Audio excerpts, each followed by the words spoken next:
ہمارے برصغیر پاک و ہند میں یہ بریلوی، دیوبندی، اہل حدیث، سلفی، سنی، شیعہ، اس تقسیم نے بہت نقصان پہنچایا. اس لیے نقصان پہنچایا ہے کہ جو مسلک ہیں وہ مسلک نہیں رہے، اپنے درجے سے بڑھا کر انہیں دین و مذہب بنا دیا گیا. اب اس میں اختلاف رائے، تعبیر و تشریح کا اختلاف نہیں رہا، بلکہ تضاد، مخالفت، تصادم تک چلا گئی، اور ایک دوسرے کو اسلام کے دائرے سے خارج کرنا یا دل سے خارج سمجھنا، اس میں تقسیم ہو گئے. اور نقصان کیا ہوا ہے کہ یہ ساری امت مسلمہ ہیں، یہ مسلمان ہیں، ان سب کا حضور علیہ الصلوۃ والسلام کے ساتھ ایک تعلق ہے، نسبت ہے، ربط ہے. کہ یہ ساری امت مسلمہ ہیں، یہ مسلمان ہیں، ان سب کا حضور علیہ الصلوۃ والسلام کے ساتھ ایک تعلق ہے، نسبت ہے، ربط ہے. کہ یہ ساری امت مسلمہ ہیں، یہ مسلمان ہیں، ان سب کا حضور علیہ الصلوۃ والسلام کے ساتھ ایک تعلق ہے، نسبت ہے، ربط ہے. وہ جو آقا علیہ السلام کے ساتھ تعلق ہے اس کی کئی جہتیں، وہ ساری جہتیں ملیں تو رسول پاک صلی اللہ علیہ وآلہ وسلم کے ساتھ امت کی تعلق کامل ہوتا ہے. اس میں جہت محبت بھی ہے، اس میں جہت ادب اور تعظیم کی بھی ہے. دو، اس میں طاعت اور مطابعت کی بھی جہت ہے. اب طاعت اور مطابعت کے لیے حدیث و سنت و سیرت آ جاتی ہے، اس کی بھی جہت ہے. پھر ساتھ اس میں فکر آخرت ہے، دعوت حضور کے دین کی نصرت اور دعوت اور تبلیغ دین کی بھی جہت ہے. تفرقہ سے، فرقہ بندی سے نقصان کیا ہوا کہ یہ ساری جہتیں دراصل ایک ہی تعلق کے حصے تھے، جز تھے. جب مسلک، مذہب اور دین کی درجے پر چلے گئے تو کسی نے محبت اور ادب اور تعظیم کی جہت کو قابو کر لیا اور باقی جہت میں رفتہ رفتہ کمزور ہو گئے. کسی نے اطاعت اور مطابعت کی جہت پر فوکس کر لیا، باقی جہتیں کمزور ہو گئیں. کسی نے حدیث اور سنت پہ فوکس کر لیا، باقی جہتوں پر توجہ نہ رہی. کسی نے فکر آخرت اور دعوت اور تبلیغ پہ توجہ کر لیا، نصرت دین، باقی جہتیں نہ رہیں. اس کا مطلب یہ نہیں ہے کہ ایک امر کو پہ ترجیح دینے والے دوسرے کا منکر ہے. منکر کوئی بھی کسی دوسری جہت کا نہیں ہے، مگر جب آپ ایک پر فوکس کر دیتے ہیں تو دوسرا ایسپیکٹ، کئی جہتیں آؤٹ آف فوکس ہو جاتی، ان کی اہمیت عملاً کم ہوتی چلی جاتی، ان کا مزاج اور ان کا ذوق کم ہوتا چلا جاتا. اس طرح پورا تعلق بالرسول ٹکڑوں میں بٹ گیا اور دین چھوٹی چھوٹی ٹکڑوں میں بٹ گیا. اگر یہ تفرقہ نہ ہوتا اور مل بیٹھتے ایک دوسرے سے تو ہر ایک کے پاس کچھ اچھائی ہے. جن کے پاس محبت اور ادب اور تعظیم کا فوکس ہے، کتنی بڑی اچھائی ہے، ایمان کی اصل ہے. جس کے پاس اطاعت اور مطابعت کا فوکس ہے، کتنی بڑی بات، ایمان کا کمال ہے. جس کے پاس فکر آخرت ہے، دین کی دعوت ہے، نصرت ہے، یہ آقا علیہ السلام کے پورے مشن کا حصہ ہے. جس کے پاس سنت اور حدیث کا فوکس ہے، وہ آقا علیہ السلام کی تعلیم کا ذخیرہ ہے. فوکس جدا جدا ہو گئے تو ہر کوئی ڈی فوکس ہو گیا. اگر مل بیٹھتے تو ہر کوئی ایک دوسرے سے کچھ خیر لیتا اور کچھ اپنی کمی کو دوسرے سے سیکھ کے کم کرتا، اور یہ والا دوسرے سے کچھ خیر لے کے اپنی کمی کو کم کرتا. ہر کوئی ایک دوسرے سے انٹریکشن کے نتیجے میں لیتا. سلف صالحین ایسا ہی کیا کرتے تھے، مگر یہ طرز عمل ختم. 1400 سال میں صرف دین اسی کو سمجھایا، نعوذ باللہ. میں نے تو یہ کبھی نہیں کہا. میں ہمیشہ یہ کہتا ہوں کہ 1400 سال میں دین پوری امت نے سمجھا، لیکن اپنی اپنی مرضی کا سمجھا. جس نے جو صحیح دین سمجھا ہوا ہے نا، میں اس کی تعریف کرتا ہوں. جس کے لیے میں نے کہا تھا کہ دنیا میں کوئی فرقہ ایسا نہیں ہے جو میری کسی بات کی تصدیق نہ کرتا ہو. ہماری ہر بات کے ساتھ دنیا کا ہر فرقہ ایگری ہے، مخالف بھی ہے لیکن ایگری بھی ہے. کوئی ایک نظریہ ایسا نہیں ہے جو دنیا میں کوئی بندہ کہ یہ اس سے پہلے نہیں تھا. اگر میں ناسبیت کا رد کرتا ہوں تو شیعہ کر رہے ہیں، وہ کہتے ہیں انجینئر صاحب بالکل ٹھیک کر رہے ہیں. اگر میں رفع الیدین کے اوپر بولتا ہوں، حنفی، دیوبندی اور بریلویوں کو تکلیف ہوتی ہے تو اہل حدیث کہتے ہیں بالکل جی رفع الیدین پہ تو صحیح بات کر رہا ہے. اگر میں کہتا ہوں کہ لبیک یا رسول اللہ کا نعرہ لگانا اگر حاضر و ناظر کا عقیدہ استانت کرنا ہو محبت کے اظہار کے لیے، یہ درست ہے، اس میں کوئی مسئلہ نہیں ہے، تو بریلوی کہتے ہیں کہ جی دیکھیں انجینئر صاحب نے بھی سپورٹ کر دی ہے. لیکن اہل حدیث اور دیوبندی غصہ کھا جاتے ہیں. مجھے بتائیں کہ میں نے یہ ایک عقیدہ ایسا لانچ کیا ہے جس میں سارے میرے خلاف ہو گئے ہوں، ٹائم قیامت تک جو عقیدہ کڈنا جائے، اور میری ذمہ داری ہوگی میں بتاؤں گا کہ نہیں میرے اس عقیدے میں یہ فرقہ میرے ساتھ کھڑا ہوا ہے. تو 1400 سال میں جتنا دین تھا الحمدللہ وہ ٹکڑیوں کی فارم میں تھا. ایک جگہ سے اس پلیٹ فارم سے بیان ہوا کہ ادھر شیعہ ٹھیک کہہ رہے ہیں، ادھر بریلوی صحیح کہہ رہے ہیں، یہاں اہل حدیث حق پہ ہیں، یہاں دیوبندیوں کا موقف ٹھیک ہے. اب تو وہ ریسنٹلی ایک ویڈیو آ گئی ہے ڈاکٹر تعلق قادری صاحب کی بھی. ڈاکٹر تعلق قادری صاحب حفظہ اللہ تعالی بڑی جرت کی ہے، انہوں نے اپنی ویڈیو میں یہ بات کر دی ہے کہ سب کانٹیننٹ میں جتنے فرقے ہیں بریلوی، دیوبندی، اہل حدیث، شیعہ، انہوں نے سب کو ایک تو مسلمان ڈکلیئر کر دیا ہے. سلوٹ ہے جی ان کو، پہلی دفعہ کسی بریلوی نے جرت کی ہے یہ بات کرنے کی. اور انہوں نے کہا کہ نبی علیہ السلام کی مبارک زندگی میں مختلف پہلو تھے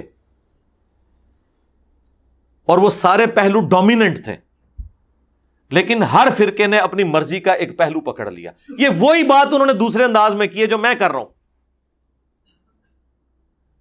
بلکہ مجھ سے پہلے امام شافعی نے کی ہے. ان کان رفضا حب آل محمد فلیشہد الثقلان انی رافضی. اگر بالفرض اہل بیت کی محبت کا نام رافضی ہونا ہے تو اے جن و انس گواہ ہو جو میں رافضی ہوں، جس میں نے ایڈیشن کی تھی کہ اگر رسول اللہ کی سچی محبت کا نام بریلوی ہونا ہے تو میں بریلوی ہوں، اگر صحابہ کے دفاع کا نام دیوبندی ہونا ہے تو میں دیوبندی ہوں، اگر عقیدہ توحید قرآن و سنت کا اسی پیشن کے ساتھ ماننا اس کا نام اہل حدیث ہونا ہے تو میں اہل حدیث ہوں. یہ میں نے بھی اس میں ویلیو ایڈیشن کی تھی. ڈاکٹر طاہر القادری صاحب نے بھی کہا کہ نبی الاسلام کی مبارک زندگی میں ڈومیننٹ پہلو ہے دعوت و تبلیغ کا. پوری زندگی آپ نے دعوت و تبلیغ کے لیے ایفرٹ تن من دھن لگا دیا. تو طاہر القادری صاحب فرمانے لگے کہ مسلمانوں میں ایک فرقے نے ان کا دعوت و تبلیغ والا کام جو ہے نا بڑی مضبوطی سے تھام لیا ہے، تو وہ بھی جنتی ہے کہ اس نے حضور کی زندگی کا ایک پہلو پکڑ لیا مضبوطی سے، یعنی تبلیغی جماعت یا دیوبند. یہ کون کہہ رہا ہے؟ ڈاکٹر طاہر القادری صاحب. اور انہوں نے کیٹاگوریکلی کہا ہے کہ میں سب کانٹیننٹ کے سارے فرقوں کو مسلمان اور جنتی مانتا ہوں. پھر انہوں نے کہا کہ نبی الاسلام کی مبارک زندگی میں ایک پہلو ہے صحابہ کی آپ سے عقیدت کا، عشق کے اظہار کا، تو یہ ایک فرقے نے بہت ڈومیننٹ پکڑ لیا، یعنی بریلویوں نے. پھر انہوں نے کہا نبی علیہ السلام کی مبارک زندگی میں ایک پہلو ہے توحید کو اسٹیبلش کرنے کا، اور نبی علیہ السلام کی مبارک زندگی میں آپ کے جو طریقوں پر عمل کرنے کے لیے دیکھنا کہ اس کے لیے حدیث صحیح ہے یا ضعیف ہے، اور بڑا کرٹیکلی اسے دیکھنا، اور اس کے بعد آپ کی اطاعت والا جو پہلو ہے، آپ کو فالو کرنے والا جو پہلو ہے، اس کے اوپر ایمفسائز کرنا. اب ظاہر ہے کہ وہ اس کے بعد اہل حدیث بول ہی نہیں سکتے تھے، وہ اشارتاً بات کر رہے تھے، کٹ کھانی سی انہوں نے بریلویوں کو. تو انہوں نے کہا کہ اس حوالے سے ایک طبقہ اس کو لے کے چل رہا ہے، ایک طبقہ اہل البیت کی محبت کو لے کے چل رہا ہے.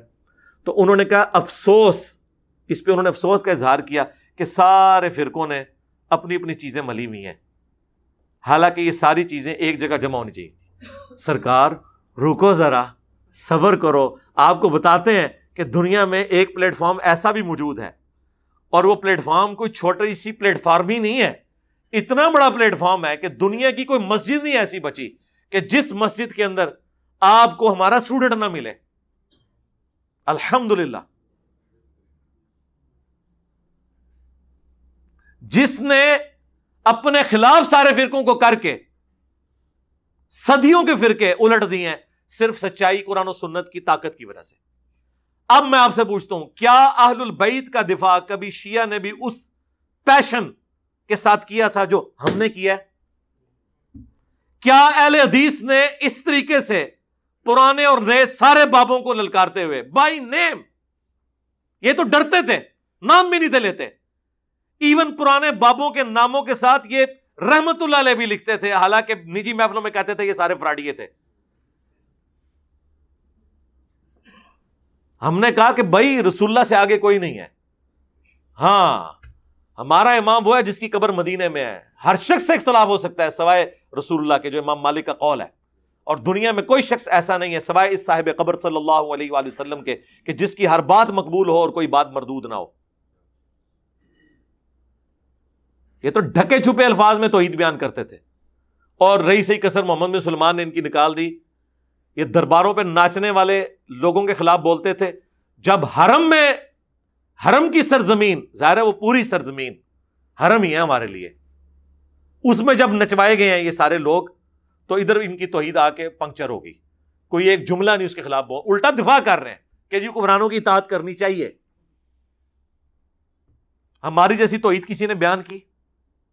جو ڈاکٹر طاہر القادری صاحب فرما رہے تھے اپنے کلپ کے اندر کہ کسی نے ایک پہلو کو زیادہ پکڑ لیا ہے. سرکار آپ اس پلیٹ فارم پہ آئیں تو آپ کو پتا چلے گا کہ ہر پہلو کو سب سے زیادہ اس پلیٹ فارم نے پکڑا ہوا ہے. نہ ایسا اہل بیت کا کوئی دفاع کر رہا ہے، یہ پلیٹ فارم غدیر خم پہ کھڑا ہوا ہے، نہ اس طرح کی توحید کوئی بیان کر رہا ہے. اور سنت کی پیروی کا یہ عالم ہے کہ چھوٹی چھوٹی بات پہ بھی ہم قرآن و سنت کے ریفرنسز پیش کرتے ہیں. اس لیول تک جا کے بھی کہ اتنا حصہ بخاری میں ہے، باقی حصہ مسلم میں ہے، یا بخاری میں تعلیقاً آیا ہے، اس کی سند ابن ماجہ کے اندر موجود ہے۔ سنت اذکار کارڈ یہ لکھے ہیں۔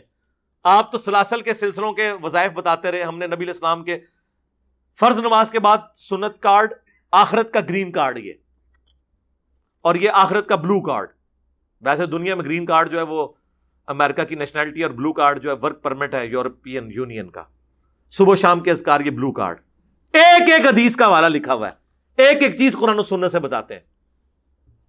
تو آپ نے وہ جتنے، اور تبلیغ کا پہلو آپ بات کرتے ہیں، سرکار بتائیں اس طرح کی تبلیغ کسی نے کبھی کی کہ لوگوں کے بنائے ہوئے بزرگوں، بابوں اور سو کالڈ اماموں، ان میں اماموں کا قصور نہیں کہہ رہا، ان کی کتابیں تو میں نے یہاں پہ سجائی ہوئی ہیں، ان کی جوتیوں کی خاک ہماری آنکھوں کا سرما، انہی کی تعلیمات ہم آگے لے کے چل رہے ہیں، لیکن رسول اللہ کے مقابلے پر نہیں ان کے ذاتی اقوال، بلکہ نبی علیہ السلام کے جو فرامین انہوں نے ہم تک پہنچائے ہیں۔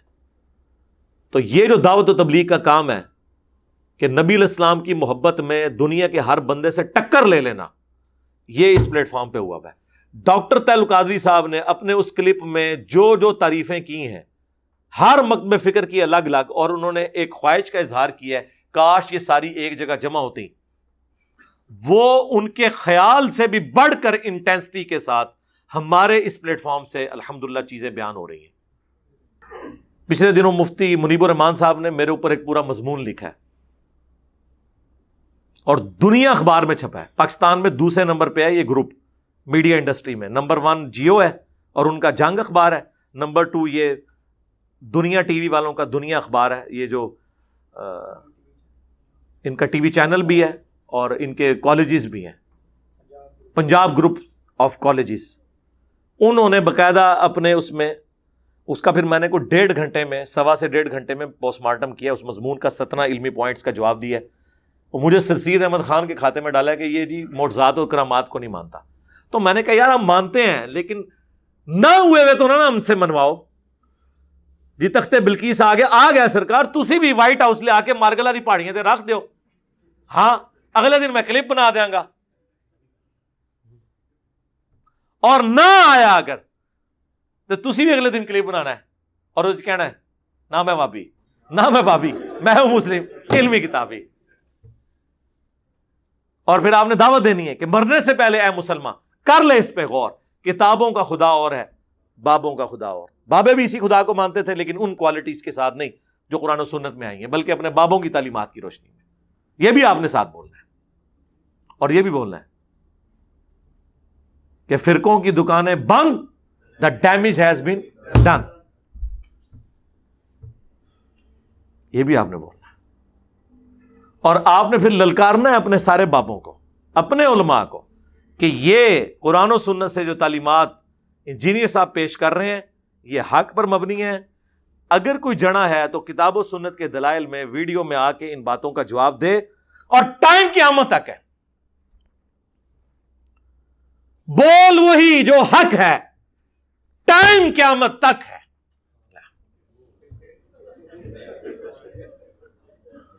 ٹھیک ہے، یہ بھی مکمل ہو گیا، کوئی رہ گیا اور 5 تن پاک پورے ہو گئے؟ ٹھیک ہے جی۔ تو اللہ کا شکر ہے کہ الحمدللہ ہم نے سچائی کے ساتھ آواز کو بلند کی ہے۔ تو ڈاکٹر طاہر القادری صاحب آپ کا شکریہ کہ آپ نے جرأت کی ہے، ہم آپ کو سلوٹ کرتے ہیں۔ اب ہم نے آپ کے اس نامکمل مشن کی تکمیل الحمدللہ آپ کی زندگی میں کر دی ہے۔ جو آپ کا دکھ تھا نا کہ کچھ چیزوں کو کچھ نے پکڑا ہوا ہے، کچھ کو کچھ نے پکڑا ہوا ہے، سرکار یہ وہ پلیٹ فارم ہے جدھر الحمدللہ قرآن و سنت کی تعلیمات کی روشنی میں ہر بات بیان ہو رہی ہے۔